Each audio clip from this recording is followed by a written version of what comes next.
Howdy riders, welcome back to another episode of Ride Between the Wines. On this episode, we go all the way to Tuscany to talk to Mina Samouti, who is the winemaker, wine owner of Fattoria Sardi. Fantastic rosé we taste this episode. Very cool person to talk to. So check it out. Have a good time. Stick around for a little bit later when we talk to Chef Mike Davis, who is the chef owner of Terra Restaurant right here in Columbia, South Carolina. So buckle up. Let's ride.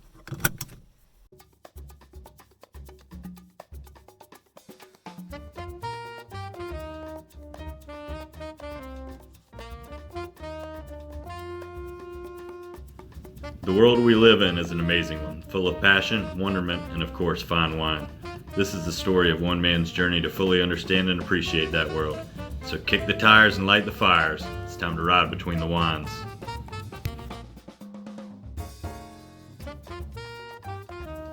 It's Burgundian in style.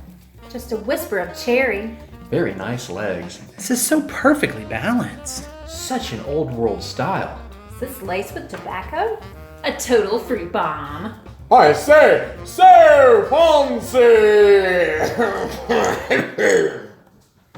Well, here we are. All right, welcome back to Ride Between the Wines, virtual edition. And so we're traveling all the way to Fattoria Sardi in Tuscany. And this is Mina. And Mina, before I have you introduce yourself, tell me how to pronounce your last name. My last name is Samouti. Samouti. Yes. And that's Greek. Yes. Okay, perfect. All right. Well, Mina, if you could just start off and kind of tell me a little bit about who you are and what you're doing. Right. Hi. I'm Mina. I'm Greek. So together with my husband Matteo, we live in Toscany now, in Lucca, as you said. We manage his family winery together. I did all my studies. So I was born in Greece, and I did all my studies in France, in Bordeaux. I studied chemistry and then winemaking. And then so after studying a little bit there and working together with Matteo, we have been back to the University of Bordeaux. And then after that, we have decided to move back in Tuscany and manage his family winery together. I was a little bit influenced by my father when I was younger, so that's why I went to Bordeaux to do all my studies. So I just spent 6 years in Bordeaux. Matteo spent 3 years after studying enology in Florence, and so here we are. Yes. The winery, we're in Lucca, as I said, and Lucca is on the northwest of Tuscany. The winery is pretty small. We are the biggest winery in Lucca, but for the Toscan standards, it's pretty small. It's a family winery, as I said. We focus the whole production on the rosé since 10 years, more or less now. And we follow the biodynamic and organic practices in the vineyards and in the cellar. So we are certified organic, and in some years we're going to be certified biodynamic as well. It's pretty important for us. We do it by philosophy more than like putting that on the label. Even to leave a better land and winery to like our sons and grandsons. Mm-hmm. So, well, you said a couple things there I want to touch on. One of the things is you said you were kind of inspired by your father. Was your father a winemaker? Oh, actually, he's not, but he produces some wine. He has a small piece of land in Greece. Okay. Because my parents actually live there, still live in Greece, and he has a small piece of land. He produces some wine, mostly red. So yeah, I was very influenced by him. Did you live in Greece up until you moved to Bordeaux for school? Yes, I did. So I lived there for 17, 18 years. And then after that, I moved to Bordeaux. So you've kind of been wine your entire life. This is what you've wanted to do, I imagine. Yes, exactly. Since the beginning. At what point did you realize rosé was did you think you were going to end up at rosé, making Sauternes, making big Bordeaux's? And So no, I didn't. Actually, rosé was pretty, it was a pretty new thing. When I met Matteo and then we moved back here, we had the idea of like, as I said, doing something different and something new. We were thinking that the like where we had the winery in the land was very much like very the land was very good for the production of rosés and whites. because the soil where we are, it's very light, very draining, so it has a very good acidity and minerality. And then the location, we are between the mountains and the sea. It's 30 minutes driving from the sea, from the Versilia coast. We have a lot of sunshine and ventilation during all the day. Very big excursion of temperature during the day as well, during the whole year. So it gives a very good acidity that we can feel even in our red wines, apart the rosés and the whites. So all those kind of things made us think that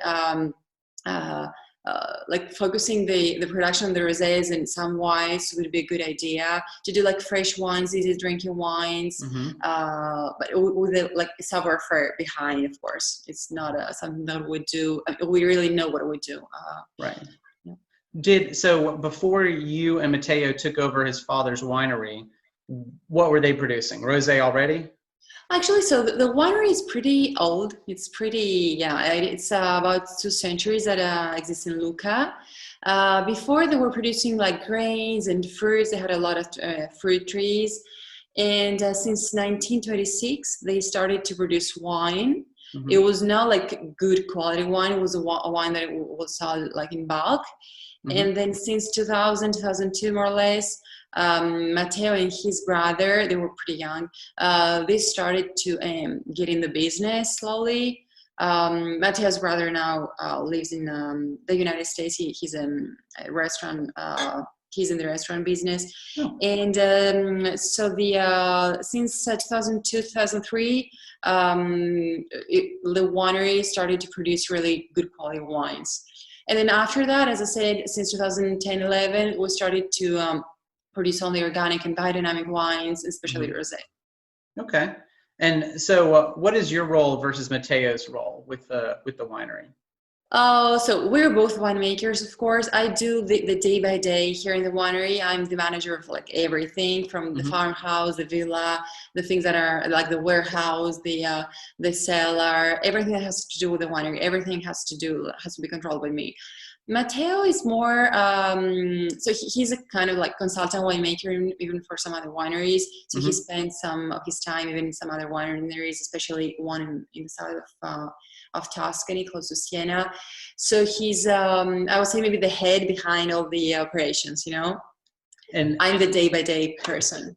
Who manages the vineyards? Do one of y'all do that, or you have a vineyard manager? Yeah, so concerning the vineyards, we have a vineyard manager, and especially Matteo takes all the decisions with him and with a consultant agronomist every week.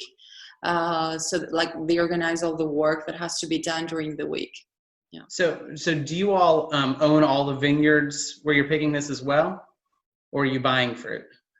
So what do we do? Most of the vineyards, we have about 19 hectares of vineyards. It's like more or less 38 acres of our, like owned by the winery.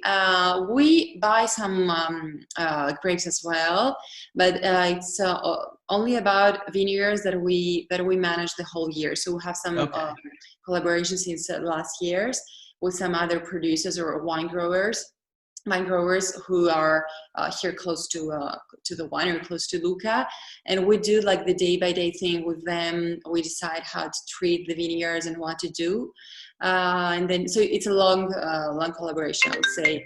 And it's been 6 or 7 years that we do that. Yes, because the winery grows more and more every year. So we started since 5 years to plant some new vineyards in the winery, because we had some old one that I had to renew, but it was not enough anyway. So we started these new collaborations with some other vine growers here close by. Is it, I guess if you're mostly managing them, it doesn't matter, but is it tough to get people you're buying from on the same page as far as biodynamic and certified sustainable organic is concerned? Yes, yeah. That's why we prefer to manage them. They are all organic and biodynamic. So some of them are pretty small producers, so they don't have the equipment to do the biodynamic agriculture. So we do it. So sometimes per month or per week, we go there to spray the biodynamic preparations, and it becomes much easier in this way for them. Concerning the organic production, is pretty easy. So you just have to do certain things, no, like fertilizers, chemical products. It's easier, I would say. What are some of the difficulties that you've noticed in your transition with organic and biodynamic? What comes along with that? The most difficult one, considering the organic, was the rain. When a year you have a lot of rain, you are supposed to have a lot of disease, but you cannot treat more than some. Like you cannot use a lot of chemical products like copper and sulfides in the vineyards during the summer, like spring and summertime. So this could be, I would say, the most difficult one. Yeah. Okay. Well, so if you don't mind, we both have the 2019 rosé in front of us. I wanted to taste it with you, and you tell me a little bit more about this wine in particular. Of course. Let me pour that. So rosé 2019. First of all, just to make you understand, rosé in this winery. So everything is focused on the rosé wine production, and even the philosophy of the winery is based on that. We produce 4 different types of rosé. This is the main product. Just to make you understand in terms of numbers.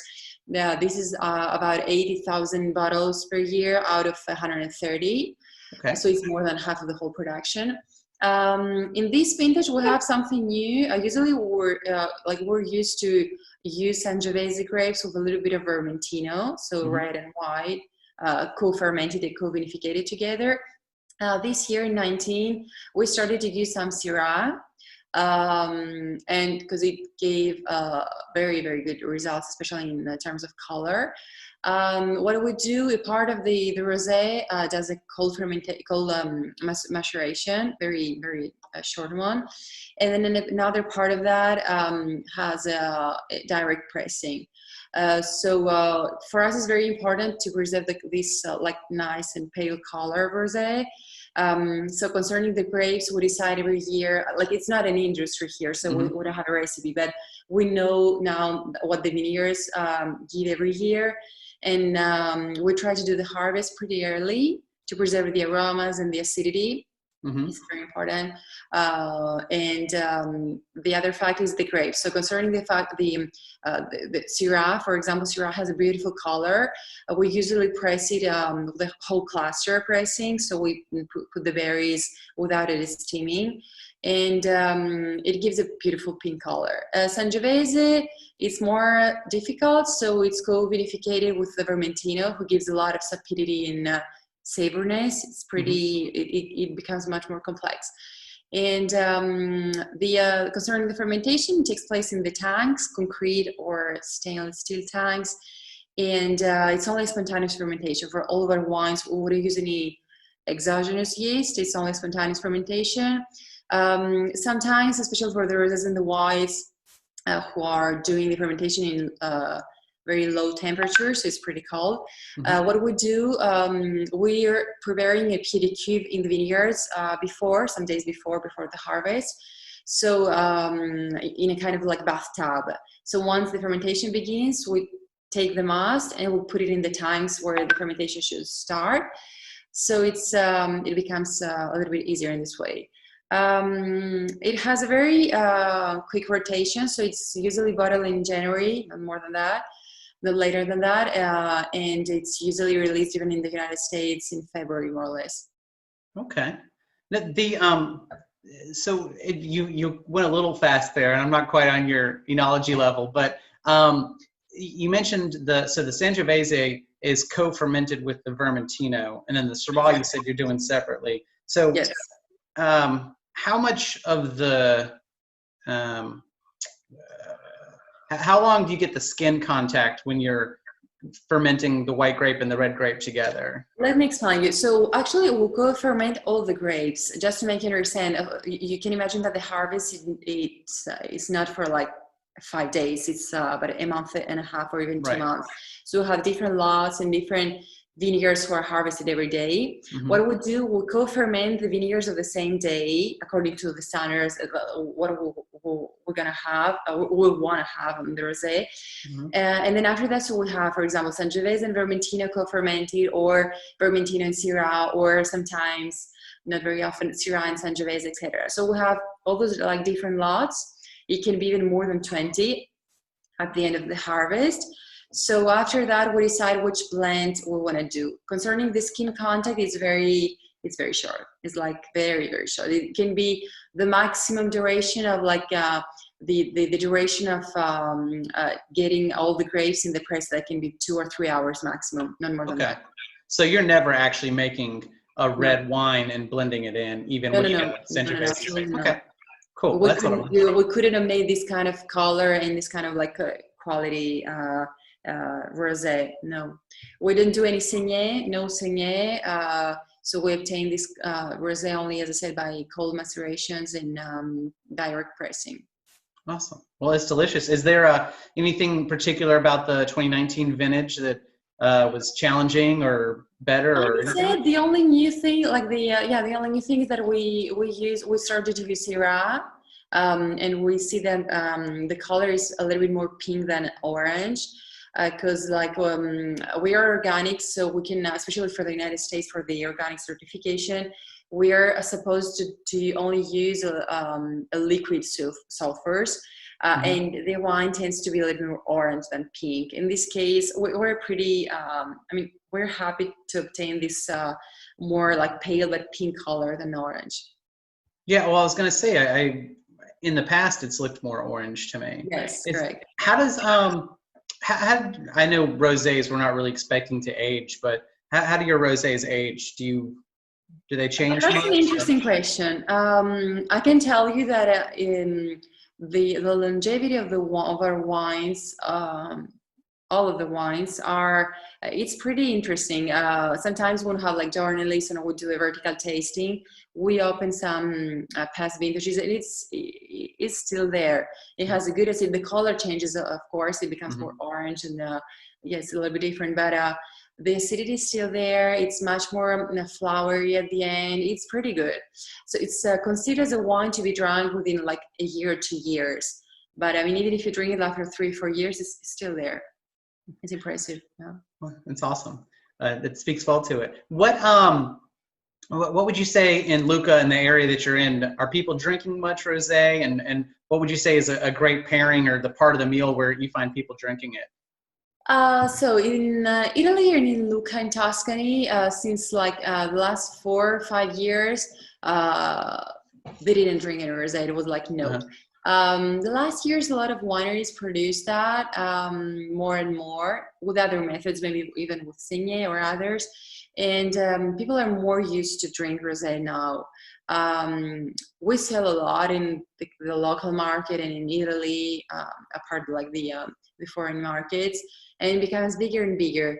We're just happy to notice that because it's been like 10 years that we focus our production on the rosés. So for us, it's something very, very, very satisfying. You know what I mean? We see that people now appreciate and drink rosé, and this is very nice. Usually, people pair that with very light dishes with like a fish or maybe some pasta, and especially aperitivo, like a drink to have before dinner and lunch. This is like absolutely, it goes crazy. Yeah. Well, I think I have only maybe one more question for you. So I've seen, you mentioned that you manage everything like the property and all that. And I've seen gorgeous pictures from there. What's the deal with all that? Is it a guest house or a hotel or? We have a lot of things. Let me explain you. So we have the winery, of course. We have some very new things again this year. We have some animals. We have some donkeys, some chickens. We have some bees to produce honey. Right. Another new thing is that so concerning the farmhouse, as you said, we have the farmhouse with 7 apartments on the hill here on the winery, surrounded by the vineyards. We have the villa, a very, very big villa with a huge garden and swimming pool with 9 bedrooms. And then apart that, this year we have decided, during the coronavirus, we have decided to plant about 100 apple trees. to produce apples and do like some cider or a pet nat that comes from the cider, because we produce usually a pet nat wine and rosé, very successful. So the idea was to produce a pet nat with the apples as well, and so have some not only apple trees but even like any kind of fruit trees. So it's a very complex thing. And another new thing this year, we started to organize some picnics every Sunday with some restaurants of Lucca, and we have our on-site dinner restaurant. We have a chef who comes every Saturday and offers dinners for the guests of the villa, the farmhouse, guests of Lucca, like everybody. So we'll have a lot of new things going on this year. Well, that's awesome. So wait, follow-up question. What do I have to do to get some of this pet nat in South Carolina? You guys don't make very much, do you? Can you get us some? Of course I can. I stare at your website and I see all these different wines I want to try, and they look very cool, but we only have I'll show you. your flagship at the moment. This is the pet nat. This is the pet nat. It's pretty impressive. Actually, the pet nat wine is a Trebbiano, so it's very Toscan as a grape, Trebbiano Toscano. Part of that ferments in the amphora that you see behind me, in the amphora, and some like another part of that in the tanks. It's a very light and fresh wine, very young wine. It has only 11 degrees of alcohol, so it's a kind of like, it's very similar to a beer because there's no filter, no sulfites. It's very I would say like natural wine. And it has a great success. We do the rosé as well with a little bit of red moscato in that. And there are some markets who do a great job with this wine. I think next year is going to be imported in New York as well by restaurants, and but not for the moment. Yes, I can ship you some samples. Okay, well that would be awesome. How is the difference in production? Is that a world of difference for you? Because I know you have to leave some bubbles in there for the fermentation, I guess, is how you get the petalins on it. Yes, it's a kind of re-fermentation. So there is the first part of fermentation who goes on in the amphora and the tanks. And then after that, we bottle the wine with a little bit of the must who remained. So it re-ferments in the bottle. That's why it's it's a natural sparkling wine without like an addition of CO2. Any guess? Is it tough to know how much to do so you don't have bottles popping off or coming out flat? No, we do, like it's mathematics. We calculate how many sugars there is in that, how many alcohol, etc. So just to be sure that there isn't a lot. Perfect. I've always wondered that. All right. I just realized one question I didn't ask. Fattoria Sardi. Where does this name come from? Is it just the name for hundreds of years that's been there, or? So Fattoria means farm in Italian. Sardi was the name of Matteo's grandmother, and Giustiniani of Matteo's grandfather. So the winery, like the real name of the winery is Fattoria Sardi Giustiniani, but the commercial name that is shorter, it's Fattoria Sardi. It's been the name since always, actually. Would never change the name. It's years and years. Well, thank you so much for your time. Is there anything that we missed? Anything you want me to make sure we tell people about your wine? Oh, no, I think we're okay. We'll tell everything. Thank you so much for your time. Thank you. I appreciate it. All right, guys. We are here at Terra Restaurant. Chef Mike Davis, owner, chef, obviously. Mike, thanks for being on the show. Thanks for being here. Awesome. So before we get started, two things I want to say. One, Matt Ketchpole, who's the general manager here, actually, I'll click to him right here somewhere, but he was in episode 2, going to the country, gonna drink a lot o peachy, and he was part of a segment before COVID, which my final segment before COVID was getting local wine aficionados to give me a wine word. I think his word was tannin or something about structure, acid maybe. Right. And then COVID hit and we stopped seeing people in real life. And so I've decided to replace that segment with talking about restaurants that are reopening. And I doubt there's anybody in Colombia who doesn't know Terra, but nonetheless, it'd be nice to talk about it. And then the second thing is the episode that you just watched is with Mina from Fattoria Sardi in Tuscany. And if you want to try that wine, Terra would be a great place to try it. Their rosé is by the glass, so come in and try it. Come get it. And that being said, it's just going to be 5 questions. Awesome. All right. let's get started. Question number 1. I call this category, ooh, that's Terra Bull. Okay. Thank you. Which of these songs would have the best chance of making it to the Terra playlist? So when guests are here, out of these 4 songs, which one is most likely to be playing at some point? All right. And you have to pick one. Call Me Maybe, Achy Breaky Heart, Bop by Hanson, or anything by Nickelback. Oof. Ah, man. I'm coming out swinging. Yeah. Hopefully none of those songs would be on the playlist at Terra. But if I had to have one of those things, so it was Achy Breaky Heart. What was after that one? Bop? Bop or Call Me Maybe. Yeah, we'll go Achy Breaky Heart. I kind of, in my head, I thought that's where we were going to go. I didn't know if maybe there was the one hidden Nickelback song that you might have actually been into but wouldn't admit it on video. Yeah. All right. Very, very, very good. Question number 2. This is called Story Time. I just want to know, in your time at Terra, Manja Manja before that, for a minute, I'm sure you've got a whole slew of funny stories. Anything pop to mind? That dealing a guest, or just in general, like the restaurant Kitchen, stuff guest, drunk that server. I can say on camera? That's the tricky That's part. the question. Yeah, can we move to the next one and let me think about that for a second? Absolutely, yeah. Let's go to question number 3. This is called Lights, Camera, Action. Okay. All right, including all 9 proper movies, as well as the offshoots and the Christmas special, which Star Wars character do you most identify with and why? Man, that's Harder than the last one. yeah, that's a good question right there. Which one do I most identify with? Oh man, I would probably say since I am Lord over all at Terra, I would say I am Darth Vader. Wow, nice. Can be a little on the dark side from sometimes, but at the end of the day, I always come back to the light and help out the end. That is well and generously spoken. I love it. Yeah. All right, question number 4. This question is called 1.21 gigawatts. Thank you.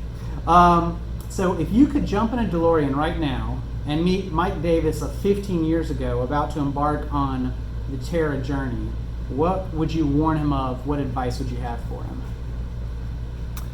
I think the biggest thing that I would tell him would be like cultivate the staff, the people that you enjoy working with and have the most passion while they are here, and do whatever you can to keep your grips into them and not let them leave here. That's great. I feel like a lot of the staff here, though, I've seen. Yeah, I mean, I feel like you've done a good job with that. There's a lot of we've faces been I've very seen. fortunate over the years to have people that have worked here for a long time that that really made a connection with the guests and really make Terra what it is. It's not just me; it's everybody else that does their part here that creates the full Terra experience. So we've been very fortunate with that, and now we're always looking to recruit new ones to have that passion, and that's the biggest thing, man. It's just like really having a love of food and wine, and understanding hospitality, and understanding that you're here to please other people, and it's not just about you and your ego and all these things. It's about the guests and making sure that they are happy, and then getting pride and taking happiness from providing that for people, and that's what the restaurant business is all about, in my mind. I absolutely agree, and it's a tough thing to teach. You kind of you kind of have to get it. Yeah, it's not something that you can definitely learn it, but it's not. You have to have that kind of innate inside you that wants to do it. You want to go back to question 2 before we go to the final question?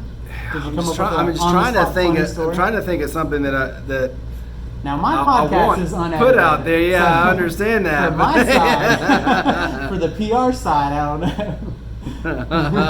Let me chew on that for a second longer. Go to Okay. number 5, and then we'll come back. All right, so number 5. This is called Stick the Landing. So before we get to this, because this is a short segment, and I didn't mention this, but a couple of years ago, before I got into podcasting video, I had a small weekly blog thing, and I interviewed local restaurateurs, and it was a written thing. But I'll probably, when this episode comes out next week, I'll redo one, because we did one with Mike. So if you don't know anything about the history or how he got here or Terra in general, that'll be a nice thing to look back on. I hope it's not dated that much in 2 years, but we'll Right. see. But yeah, so on that, question number 5 is, what makes Terra so special? What separates y'all? Which I'm sure there's a huge number of answers to that. You know, in my mind, what I was just kind of talking about, and it's just the love that we have of food and beverage, and you know, trying to find the right people that have that love and kind of push the passion that we have to them, and then let them push that passion to the guest. You know, and I think you know, sourcing ingredients, and you're only as good as what you bring in the back door, is a big part of it, and like the never-ending hunt to always trying to find fresher, better, newer, more fun, and keeping it fun for us in the back. You know, I think that's a big part of it. What we bring in and then kind of let it simply be is a big part of it. But at the end of the day, I think it's just the love that we put into everything that we do and wanting to show the people a good time. You know, and you know, that's the power of the table. You can forget about what's going on in this messed up world that we have right now for a short little bit of time while you're with your loved one or your friends or whoever you are at the table, and enjoy a little bit of food and a little bit of community all at the same time. And it's hard to get these days, so we're happy to provide it if we can.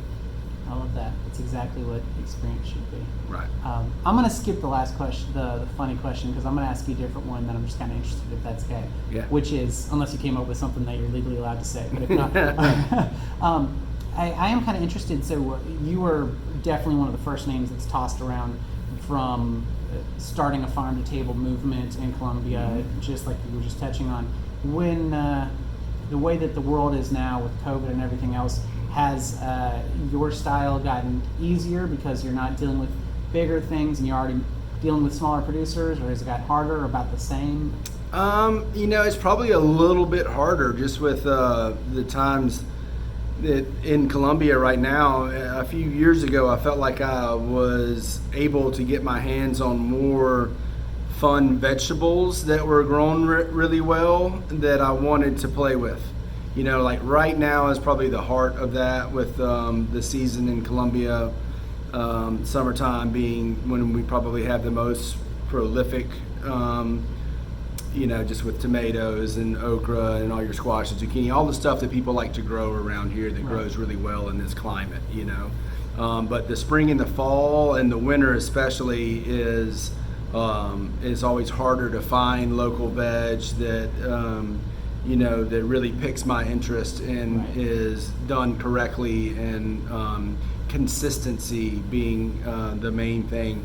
And a few years ago, we had a few more people that were offering those things, and sadly, those people aren't in business right now, or have moved on to other locations. And you know, so that would probably be, it's probably a little bit harder for me to get everything that I wish that I had, that I've had access to before, that has now been taken away from me. Well, hopefully we'll all be back in the knock on wood, the right track sooner than later. So we hope. Well, if you haven't eaten at Terra, please absolutely check out Terra. The food's delicious. I did takeout while you were still doing takeout, and I got to come back in here now that we're back in business and check it out. The wine list is great. Other than that, thanks, Mike. Yeah, thank you. Thanks for having me. Please come check us out. There you go. Another episode down. Thank you so much to Mina for spending the time with me today, as well as Chef Mike Davis. Please check out both Terra and Fattoria Sardi. Delicious on both accounts. Stick around for next week when we'll be with Alessandro Medici, who is talking Lambrusco, which is something that we do not talk a lot enough or drink enough of. So very exciting. Please follow, press a little subscribe button in here, share, tell your friends. If you're listening to this on audio, it's also on video. If you'd prefer it in audio, check Spotify and everything else. Otherwise, see you next week. Until then, chin chin.